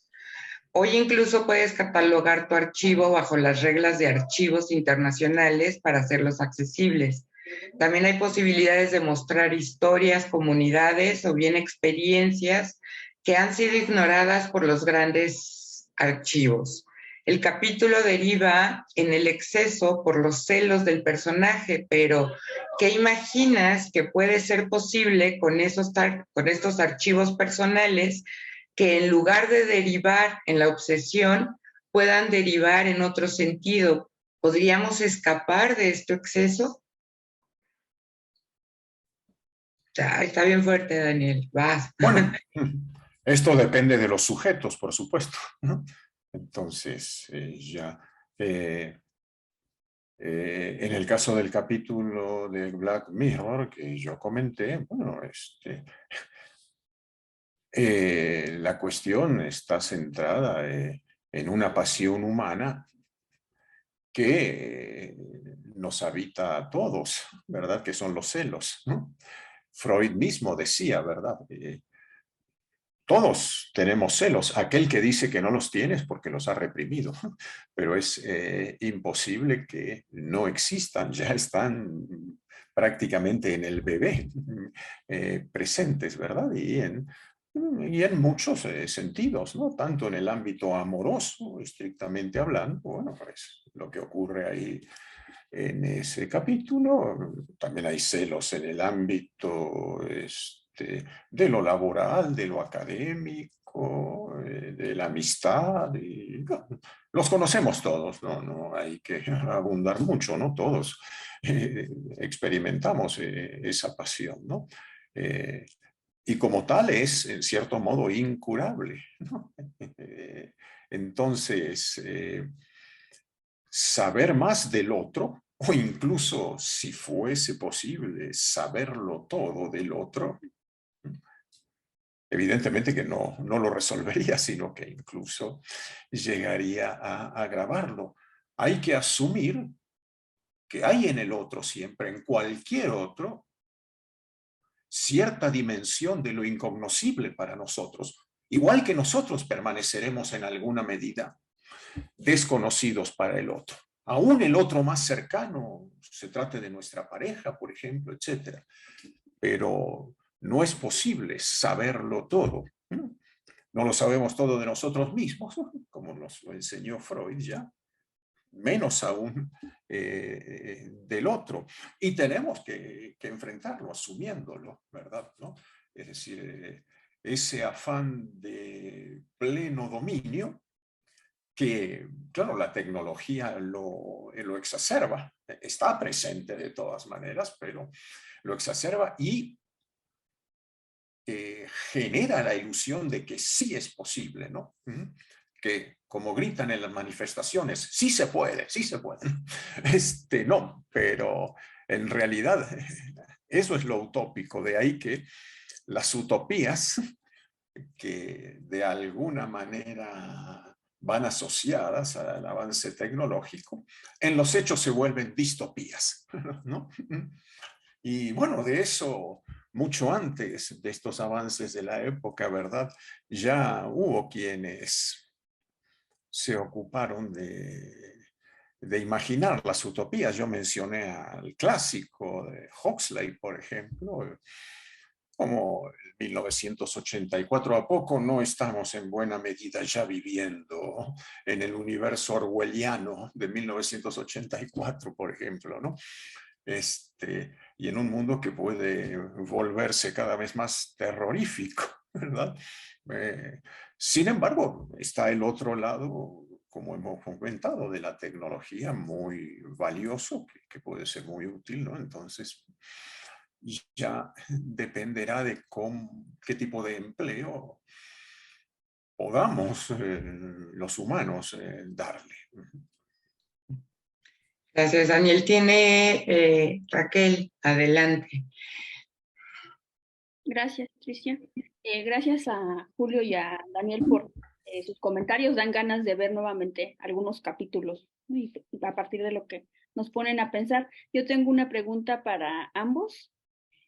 Para Julio, ¿no? Mencionaste algo de la propuesta de Donna Haraway para hablar de lo transhumano. No sé si nos podrías compartir un poquito más, ¿no? ¿En qué conceptos estabas pensando cuando veías la serie de Donna Haraway y de una vez la de Daniel en esto de los efectos del desarrollo de la tecnología en la subjetividad, que también ya lo has mencionado, pero si bien ya se ha hablado mucho como del dispositivo psicoanalítico que ha cambiado a partir de la tecnología, la pandemia que nos ha obligado, pero aprovechando, bueno, pues tus años de experiencia clínica y tu trabajo, para ti la tecnología resultaría a nivel clínico un estímulo más entre otros de la modernidad, o bien podría ser un medio para tramitar la angustia, o bien se articula con ciertas estructuras más que con otras, o la frase del caso por caso, ¿no? Porque suele pasar, ¿no? Que antes traían los analizantes como ciertos comentarios, pero ahora a veces te traen el mensaje del celular, ¿no? Que ya les mandaron, etcétera. No, déjame leértelo, ¿no? De su palabra. Entonces, como que va cambiando mucho el dispositivo, ¿no? Insisto, al margen de lo que la pandemia pues nos ha implicado. Gracias. Gracias, Raquel. Julio, empezamos. Bueno, pues más bien lo que me interesa más bien es como un poco la discusión que tienen ellas en el sentido de si, por ejemplo, las prótesis pueden constituirse como parte de lo propiamente humano o no. Ahí hay una discusión donde, bueno, Linda Kaufman sí piensa que está más enfocado hacia lo propiamente humano y se vuelve una extensión de los deseos del ser humano, y en ese sentido la prótesis potencializa los deseos de lo humano, por ejemplo, la trascendencia, etcétera. Y Haraway no está tan segura de que una prótesis, por ejemplo, una prótesis en términos de esta relación de cyborg, no está tan segura de que sí se pueda corporeizar de tal manera que forme parte de la estructura psíquica del individuo, ¿no? Yo creo que esa discusión se observa claramente en el capítulo que les comentaba, por eso traía el término, porque por momentos hay una disociación entre ambos amigos respecto al avatar que está potencializando sus deseos y canalizando y enfocando sus deseos hacia el otro, ¿no? Hay una disociación, no parecen siempre estar como ya lo platicaba Luis Morales hace rato, de pronto se están debatiendo entre si esa realidad que les permite explotar y exponer sus deseos sexoafectivos hacia su amigo es más importante que su realidad cotidiana y la materialidad de su realidad cotidiana, ¿no?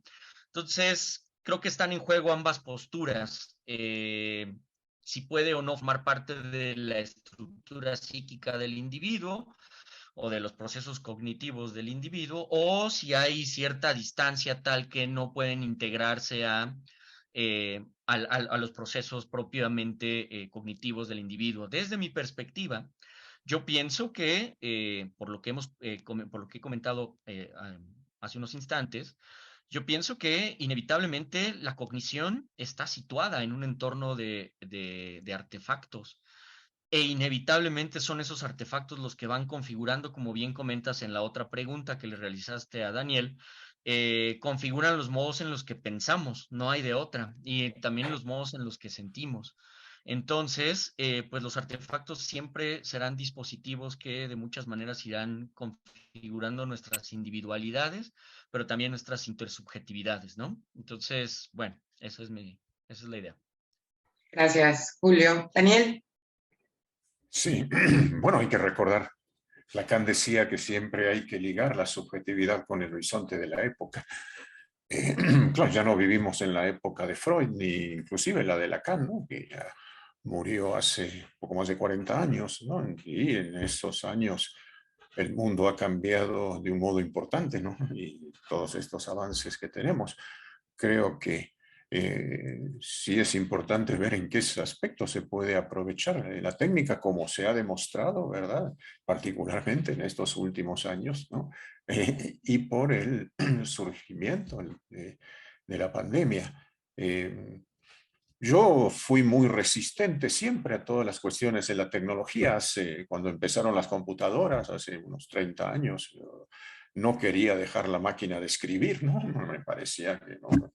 Y bueno, finalmente, bueno, me fui dando cuenta que primero el correo electrónico, ¿verdad? Y el Internet tenía cierta utilidad y bueno, igual la resistencia cuando se inició la pandemia a dejar las clases y los seminarios presenciales, la atención presencial, pero cuando uno advirtió que no había de otra, se tuvo que arreglar, ¿no? Con las plataformas, con el Zoom, el Google Meet y el Skype y bueno, y el WhatsApp, en fin, todas estas diferentes aplicaciones o como se llamen, ¿no? Y creo que han mostrado que tienen una utilidad y en lo que se refiere a la clínica psicoanalítica, yo pienso que hay algo que, aunque no estemos en tiempos de Freud, ya él descubrió y que es el resorte fundamental de un proceso analítico que es la transferencia, ¿no? Y bueno, si hay transferencia, creo que las posibilidades del trabajo están abiertas, más allá de si estamos en el consultorio con el diván, si estamos en una plataforma determinada o hasta en el teléfono, ¿no? Incluso hasta el teléfono fijo, ¿no? Es decir, que si esa condición está presente, yo creo que, bueno, con variantes, por supuesto, pero me parece que la posibilidad de la clínica está ahí, ¿no? Sí. Gracias, Daniel. Pregunta Guillermo Newman en el chat si se debe considerarse una postética asociada al posthumanismo. Híjoles, primero habría que definir qué es el post, ¿no? Bueno, sí, efectivamente. Una de las líneas con las que se define el posthumanismo es precisamente ya no partir del fundamento de la dicotomía mente-cuerpo, sino más bien de una condición más holística que permite preguntarnos por otros fundamentos epistemológicos, morales, etcétera. Quizás aquí lo interesante es si se puede pensar en una postética en relación con un posthumanismo. Yo diría filosóficamente que sí y no, en el sentido siguiente. Toda ética siempre constituye una serie de principios que se proyectan hacia el pasado y que no necesariamente operan en presente.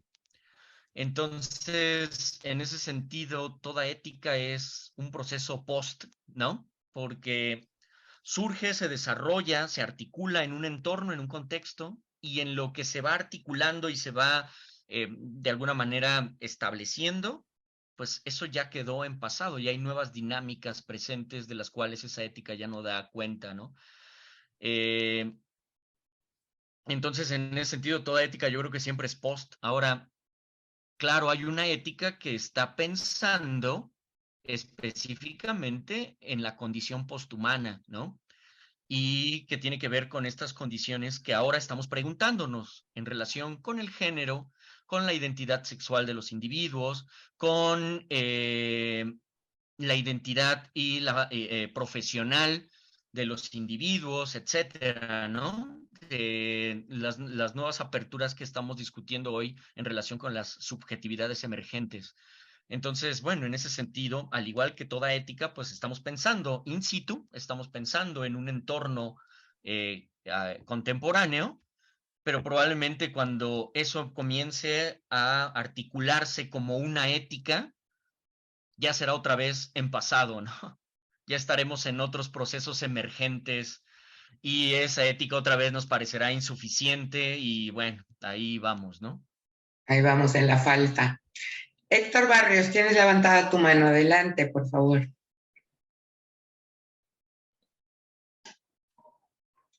Héctor, ¿Qué tal? adelante. ¿Se Hola. me escucha?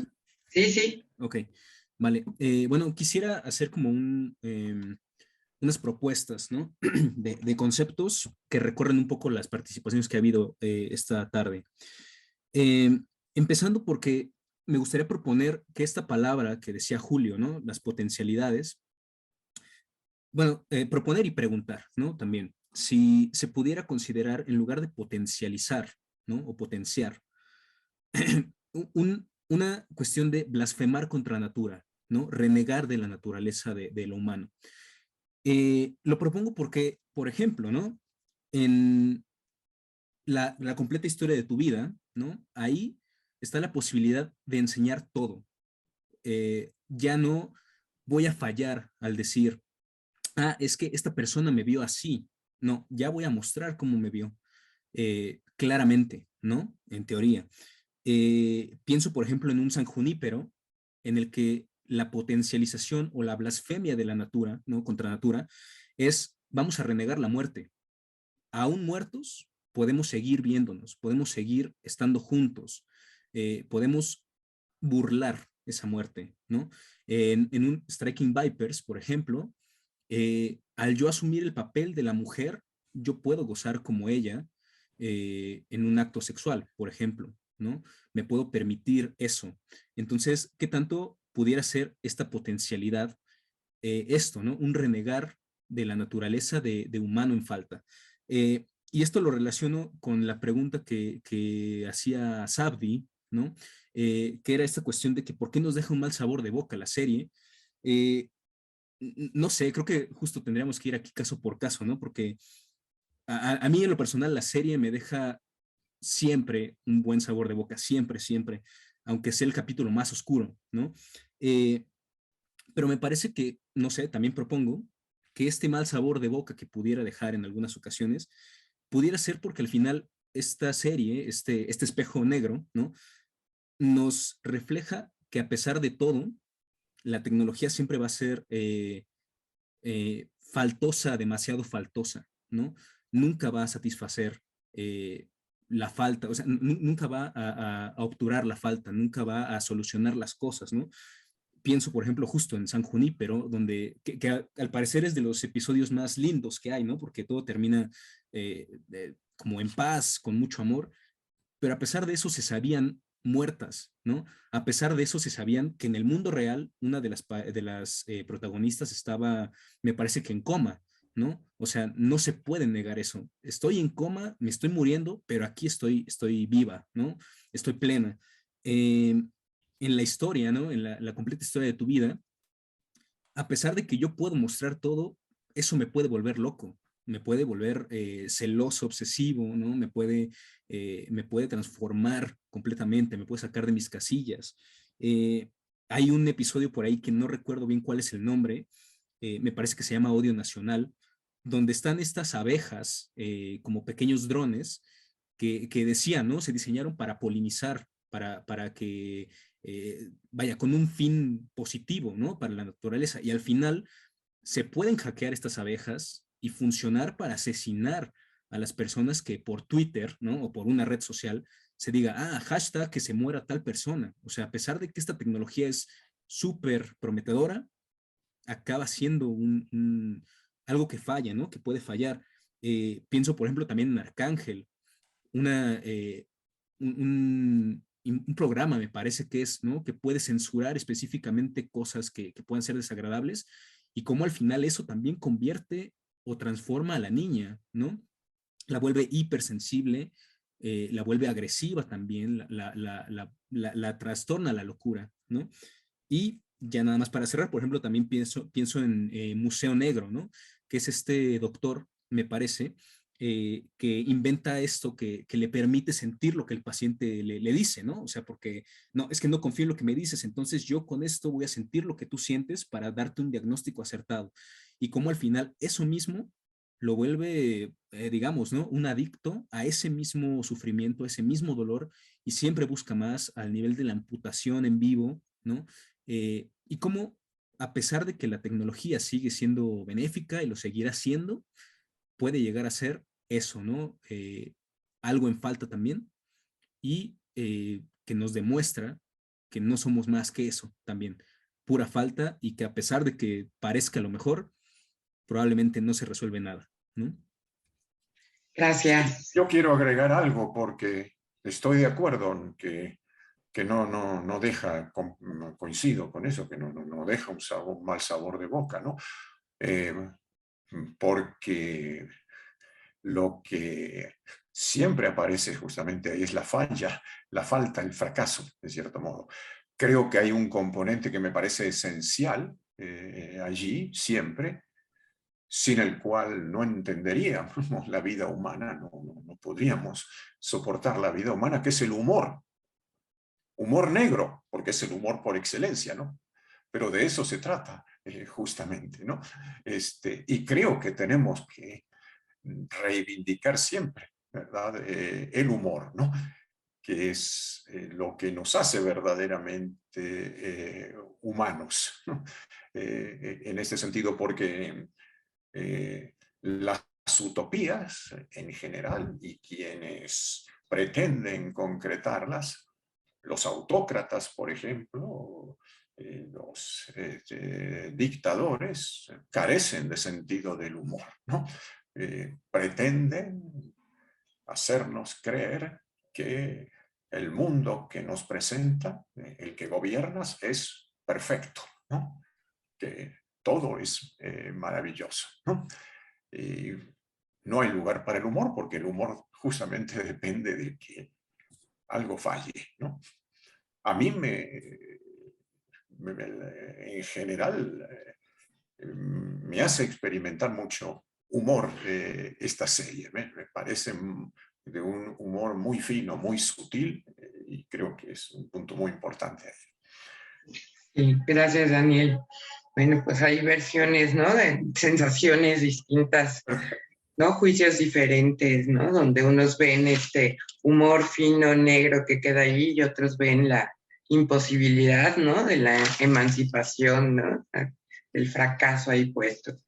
Comenta en el chat Alan Posada, ¿será acaso que la serie Black Mirror nos muestra a manera de metáfora la sociedad actual y el porvenir de ella, acompañada con tecnología y dilemas humanos persistentes, pero que cada vez nos dotan de preguntas enigmáticas e intentar responderlas por medio de la tecnología, así como del discurso de la ciencia, del capitalismo, del yo pertinentemente? ¿Y no será que es labor del psicoanálisis, como de muchas áreas de estudio humano, estético, ético, filosófico, ontológico, abordar esas preguntas que surgen paradójicamente de la tecnología como avance humano para colmar nuestras necesidades, pero al mismo tiempo para alejarnos de lo humano no colmado y en falta, que pertinentemente nos seguimos y seguiremos preguntando por el enigma de cualquier forma?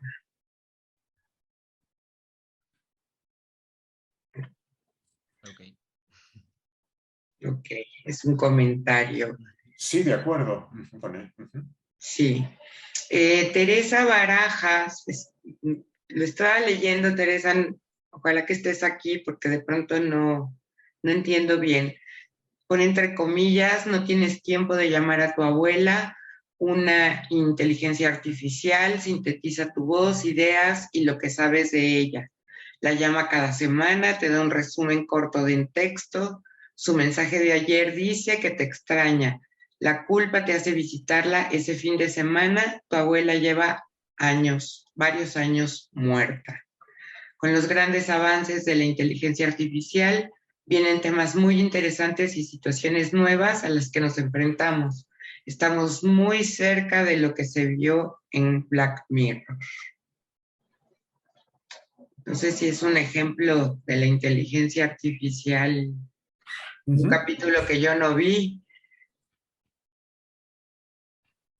que puedes, ¿no? Que programas las llamadas semanales a la familia, ¿no? Ya te quitas, ¿no? De eso.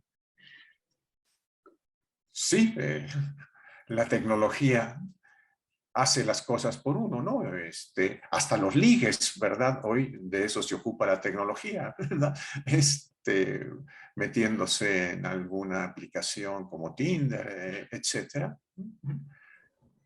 Aunque claro, a pesar de todo hay sorpresas, ¿no? Podemos recomendar un documental que hay en Netflix, El estafador de Tinder, por ejemplo, ¿no? O en el plano de lo amoroso, la película Her, Ella, con Joaquín Phoenix, por ejemplo, ¿no?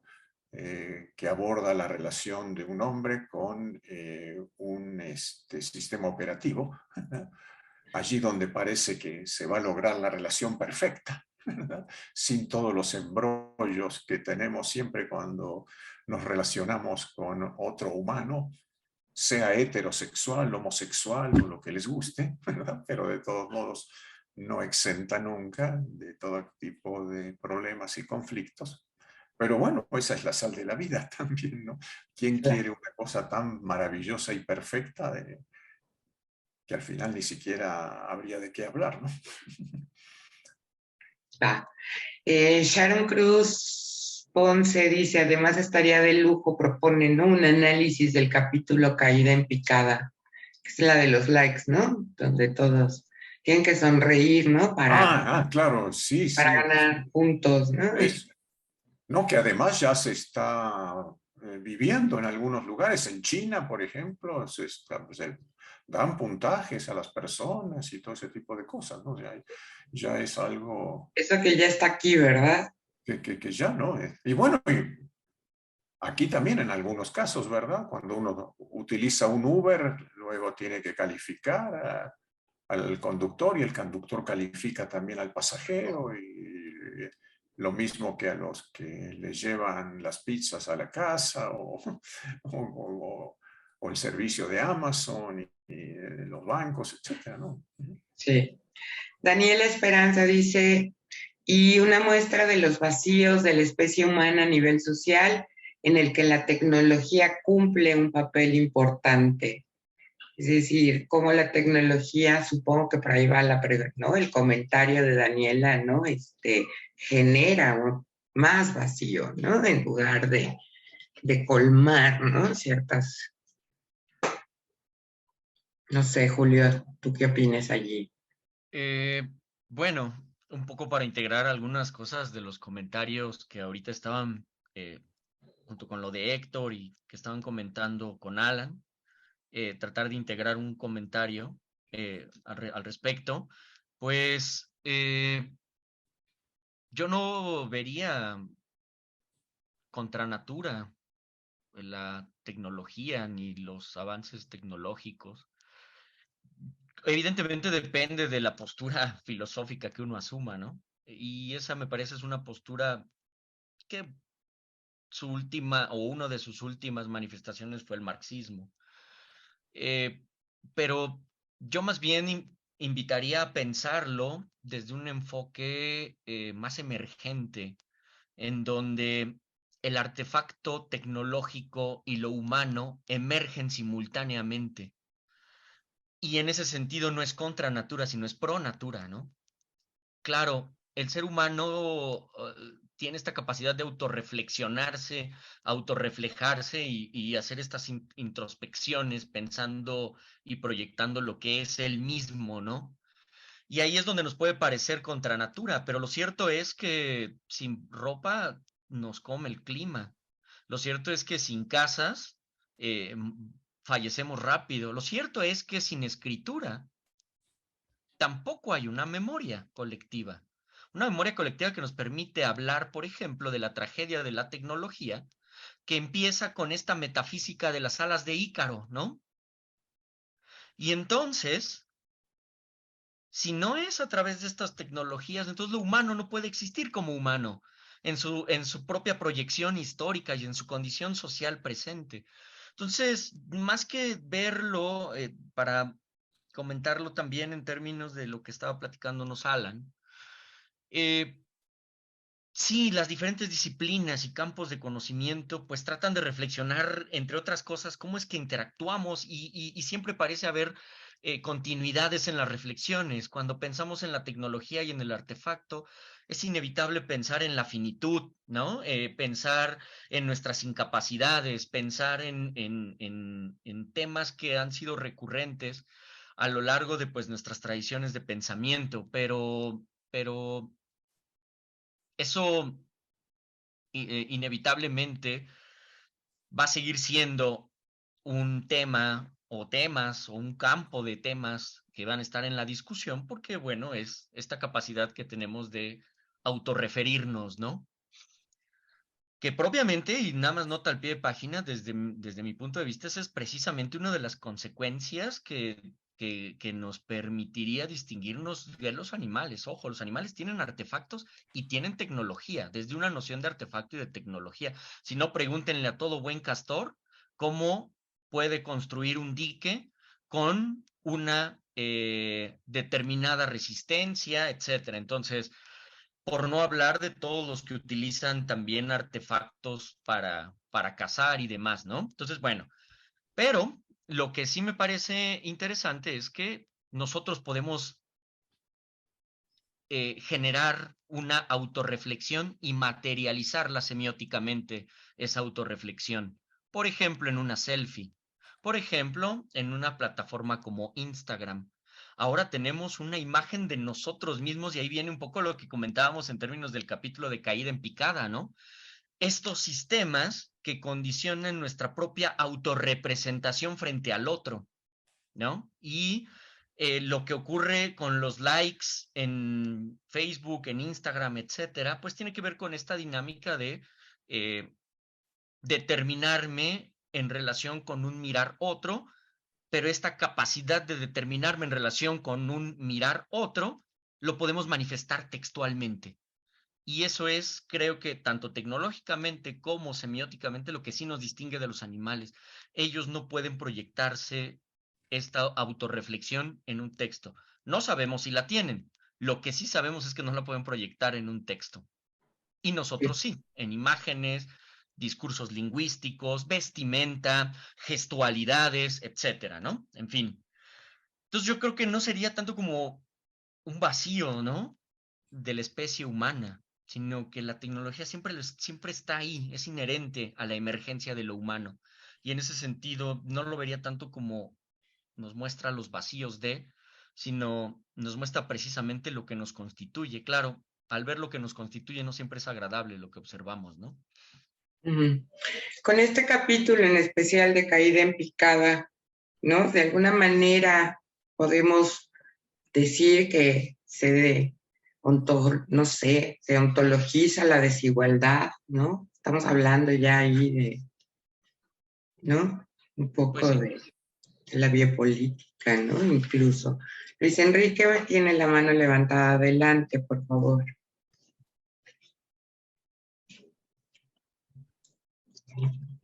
Sí, y se me hace muy interesante ahora que lo plantea, ahora que elabora y con el comentario de Daniela en el chat, pues al final lo de que desnudos nos coma el ambiente, pues crece exponencialmente porque cada vez nos aseguramos más de que no sea el caso. O sea, no hay que ver la dependencia de la tecnología como un negativo, como un desnaturalizarse.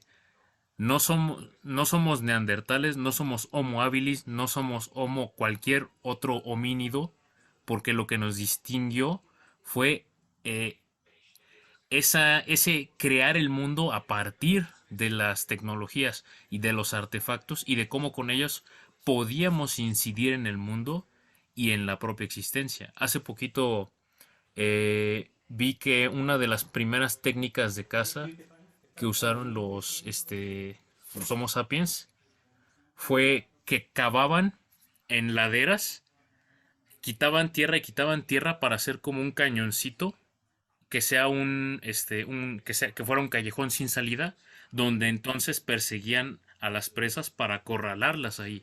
Entonces, no teníamos que depender de ser los más rápidos, de tener formaciones especiales, sino nada más de modificar el entorno para que la cacería se diera de manera más sencilla. Y eso no nos hacía dependientes, más bien nos hacía independientes de nuestras limitaciones. Gracias, Luis Enrique. Ay, no sé si... Bueno, sí, yo estoy de acuerdo con eso, y cuando hablo de esta emergencia simultánea del artefacto y de la gente, que es una emergencia en donde surge precisamente lo humano, sí, estoy de acuerdo. O sea, es una dependencia, pero quizás la palabra dependencia puede sonar negativamente, pero es una dependencia totalmente positiva. Pondré un ejemplo muy claro. Nuestra capacidad fisiológica no puede almacenar agua por mucho tiempo. Si no fuera por ese invento de las cráteras, las botellas o todos los dispositivos que hemos ido diseñando como artefactos para almacenar agua, y todos los otros dispositivos arquitectónicos que hemos diseñado para cambiar el flujo del agua a ciertas zonas geográficas, pues no hay existencia de la especie humana, ¿no? No tenemos esa capacidad de almacenar agua en nuestro cuerpo por días. No hay de otra, no hay manera, ¿no? Entonces hay una dependencia necesaria del artefacto y de la tecnología. Por eso digo, eso es lo que nos constituye como seres humanos. Es una dependencia positiva, necesaria, ¿no? Y claro, a veces parecería que la tecnología lo exacerba, pero en realidad todo artefacto es tecnológico.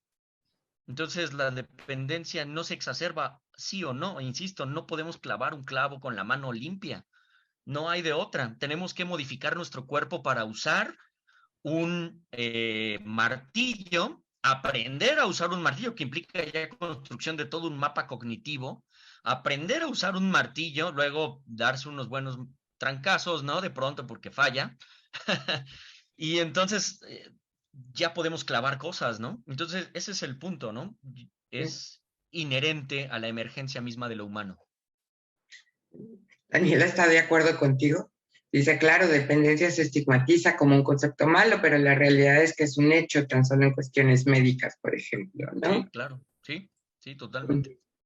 Bueno, un poco para ir cerrando esta charla. Yo quisiera señalar, ¿no? Bueno, sí, efectivamente, algunos animales utilizan alguna clase de herramientas muy rudimentarias, ¿no?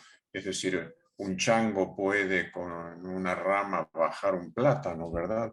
De un árbol, ¿no?